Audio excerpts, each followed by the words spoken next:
Essa é a Escola de Atenas. Finalizada em 1511 por Rafael Sanzio, é uma ode aos pensadores da Grécia clássica e à diversidade de pensamentos em espaços de construção do conhecimento. No centro da composição temos Platão e Aristóteles, dois pensadores centrais gregos que dividem o quadro em dois hemisférios. À esquerda temos o campo ideal de Platão, que vem dessa lógica de que o mundo físico nada mais é do que um reflexo torto e incompleto da sua contraparte espiritual. Sua mão apontada para cima simboliza a teoria das formas, onde defende que a verdadeira essência das coisas, a essência de um cachorro, de uma árvore, de uma cadeira ou de tudo, existiria em um plano ideal. Nesse plano não seria possível de se enxergar com nossos olhos, mas somente através das lentes de nossa razão. Esse cachorro ideal existe somente no campo das ideias. Ele contém a essência de todos os cachorros e faria possível com que reconhecêssemos um labrador, um pinscher ou um pug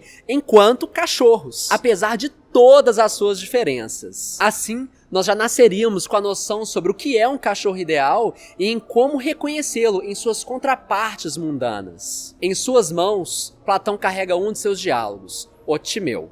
À direita, temos o campo do físico de Aristóteles, estudante de Platão que se opõe muito às suas ideias. Contrariamente a Platão, Aristóteles enaltece a evidência concreta e nossa vivência no mundo do sensível, dizendo que o único mundo verdadeiramente real é aquele que a gente pode ver e tocar. É o que sua mão voltada para a terra simboliza. Para ele, não há um cachorro ideal, mas sim a nossa capacidade de reconhecer o que é um cachorro a partir de nossa experiência e contato com diferentes cachorros ao longo da nossa vida. Nós acessaríamos a verdade por meio de nossas experiências e vivências. Ele se preocupa com as relações e as produções humanas. Ainda, Aristóteles é o pai da formatação do sistema lógico dos silogismos, literalmente a forma de combinação de ideias na qual partimos de premissas para a chegada a uma conclusão. Em suas mãos carrega uma de suas obras, a Ética a Nicômaco. Assim, esses dois personagens meio que opostos, fundacionais do pensamento ocidental, dividem em dois campos o mundo do pensamento nesse afresco. Do lado de Platão,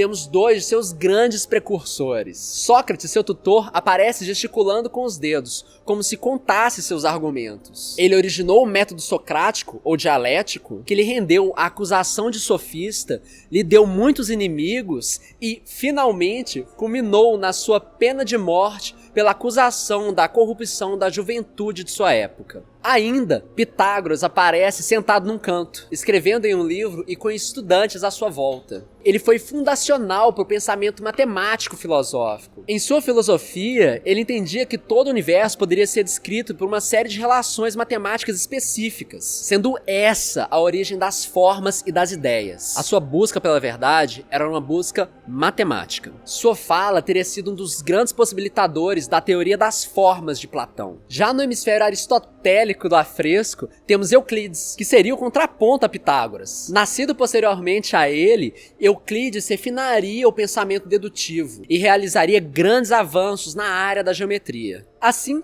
Rafael retrata trabalhando com um compasso sobre um quadro, onde estaria demonstrando seus princípios a seus seguidores. Já Diógenes se encontra, por sua vez, espalhafatosamente largado na escada, simbolizando sua busca pela liberdade das imposições de nossa sociedade. Ele parte do entendimento que a busca pela felicidade só pode ser verdadeiramente alcançada por meio de uma vida simples. Assim, seria livre dos descontentamentos gerados pelos nossos desejos, pelos nossos medos e pelas nossas emoções. Diógenes seria o primeiro cínico, que vem do grego e significa parecido com um cachorro, ou seja, alguém que se livra das amarras de uma etiqueta e de uma sociedade civilizada. Outras figuras presentes nesse afresco são Ptolomeu, matemático e astrônomo com um globo terrestre em suas mãos, Alexandre o Grande, conquistador e pupilo de Aristóteles, Heráclito, que dizia da constante e fluida mutabilidade das coisas, e o próprio pintor, Rafael, olhando para a gente misturado no meio do quadro.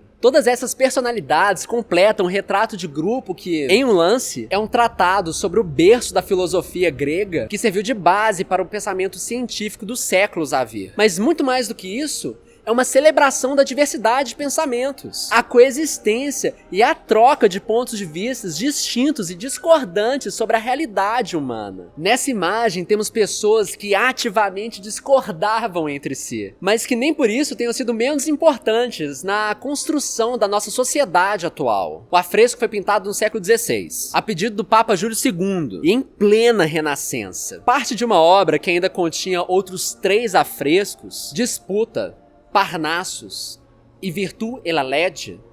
Essa pintura foi inicialmente elaborada para provocar a mente daqueles que frequentavam a sala onde se encontra no Vaticano. Assim sendo, esse trabalho também é fruto de sua época. Desde a leveza clássica de sua pintura renascentista e uso de pontos de fuga, até as suas falhas. Assim, não consegue evitar de demonstrar distorções no pensamento de um mundo ultramasculino e branco, bem como uma idealização do pensamento eurocêntrico clássico, desprezando conhecimentos riquíssimos árabes, orientais ou da Idade Média. No entanto, mesmo assim, a diversidade de pensamentos é a tônica que guia essa imagem, e como tal, serve de paralelo para o nosso pensamento atual. Veja, essa seria a escola de Atenas. E por mais que seja essa uma imagem do impossível, visto que nem todos esses pensadores viveram na mesma época, ela simboliza o papel e a importância de um espaço de construção e embate de pensamentos. Ela fala do papel que hoje é exercido pelas universidades, praças e espaços efêmeros de encontro entre mentes concordantes e conflitantes. Espaços influenciam nosso comportamento. Eu já tive a sorte de estudar em uma universidade com um campus plural e em outra com escolas isoladas por quilômetros de distância. É simplesmente inegável o papel democratizante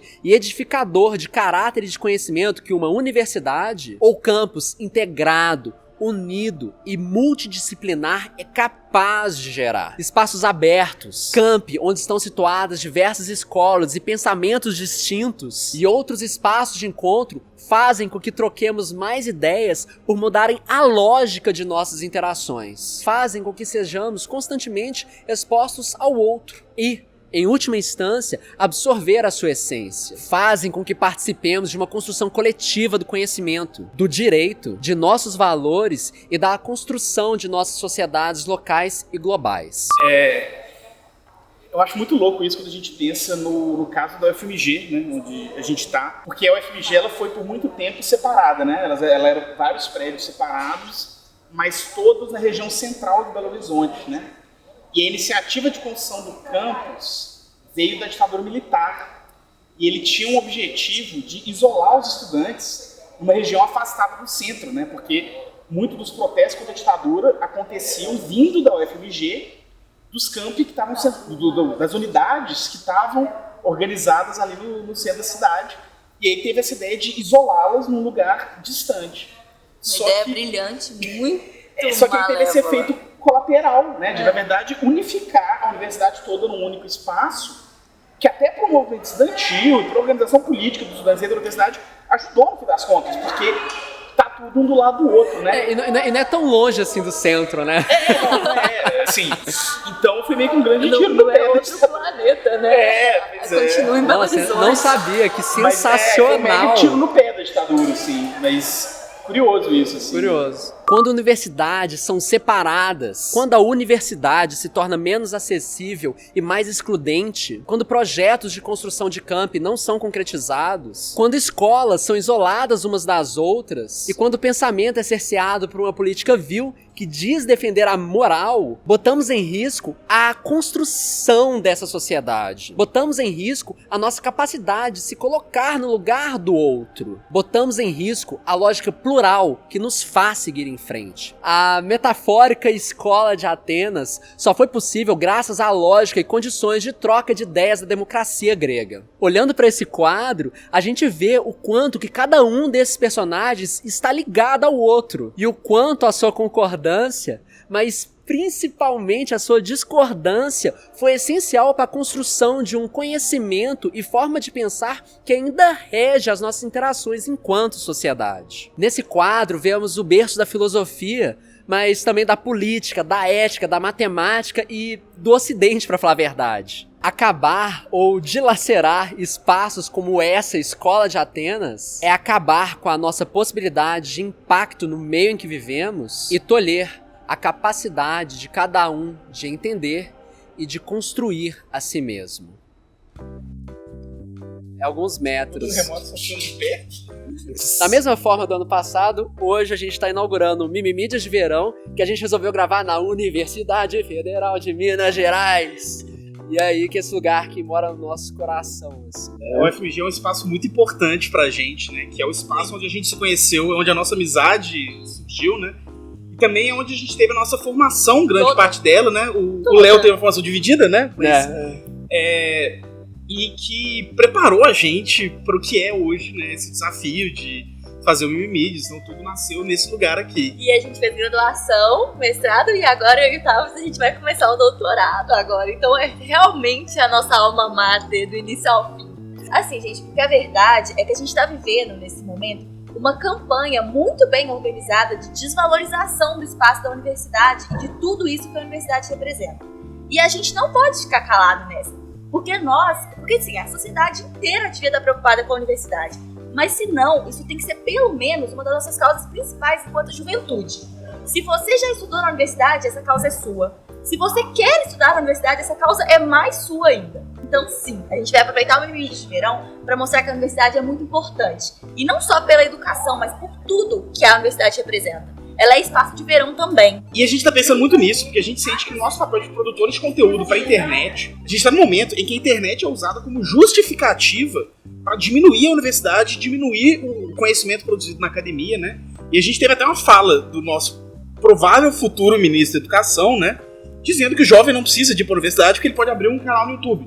Então assim, você pode abrir um canal no YouTube, a gente encoraja você a fazê-lo, mas isso não te isenta das maravilhas que a universidade pode trazer para a sua vida. E aí, levando em consideração esse contexto todo, né, a gente pensou em convidar alguns outros produtores de conteúdo a tomar iniciativas semelhantes, de produzirem coisas que também levantem questões sobre a importância da universidade, sobre a valorização e a proteção da universidade no nosso país hoje, partindo desse lugar que é a internet, né?